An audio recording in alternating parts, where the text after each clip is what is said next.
Parce qu'on va avoir tellement de choses, tellement d'options que les gens vont un peu être perdus et se dire ok, en fait, il y a trop de choses, je ne sais pas quoi choisir, je vais aller voir ailleurs où c'est plus simple pour moi, il n'y a une chose à faire et let's go. Donc, à vouloir avoir trop d'offres, on peut aussi perdre notre audience. Donc attention quand même à ça, surtout si tu fais plein de lancements en même temps d'offres qui sont totalement différentes, tu vois.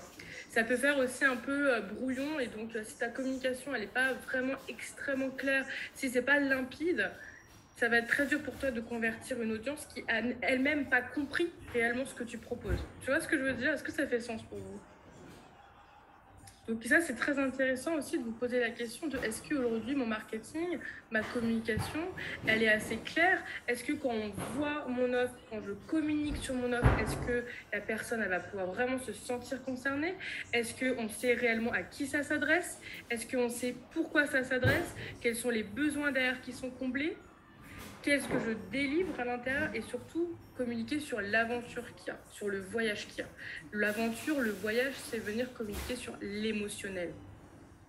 Qu'est-ce que la personne, elle ressent quand elle est dans votre programme? Qu'est-ce qu'elle est en train de vivre concrètement, Julie, quand la femme qui rejoint ton accompagnement pour se réconcilier à son alimentation, c'est drôle, ça me parle tout particulièrement. Qu'est-ce qu'elle est en train de vivre concrètement dans cette offre? Quelle émotion elle ressent? Qu'est-ce qu'elle va venir lâcher aussi, tu sais, intérieurement d'elle? Qu'est-ce qu'elle va venir libérer, tu vois? Donc dans votre marketing aussi, il faut que tout ça, ça soit ultra limpide. Quand on voit vos visuels, que ce soit des visuels de marketing ou que ce soit vous en train de communiquer face caméra sur vos offres, on doit avoir une compréhension totale de pour qui ça s'adresse, pourquoi, et vraiment qu'est-ce qu'il y a à l'intérieur de cette offre, qu'est-ce qui est délivré, mais aussi quel va être le voyage. Et communiquer sur le voyage, sur l'expérience, sur l'aventure, c'est très très important parce que c'est ici qu'on va pouvoir mettre l'accent sur l'émotionnel. Et ce qui fait vraiment vendre aujourd'hui, c'est l'émotion. C'est les émotions. S'il n'y a pas d'émotion, il n'y a pas de vente. Donc, ce que vous devez aussi vous demander, si vous voulez augmenter vos ventes, c'est comment vous pouvez augmenter les émotions que vous faites ressentir à votre communauté. Si on ne ressent pas d'émotion quand on voit votre marketing, il ne va rien se passer.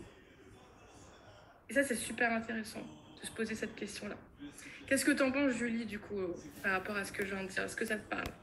Alors oui, totalement. Alors justement, les programmes, je fais en sorte de ne pas les lancer en même temps. Là, c'est pour ça, là, je me suis dit,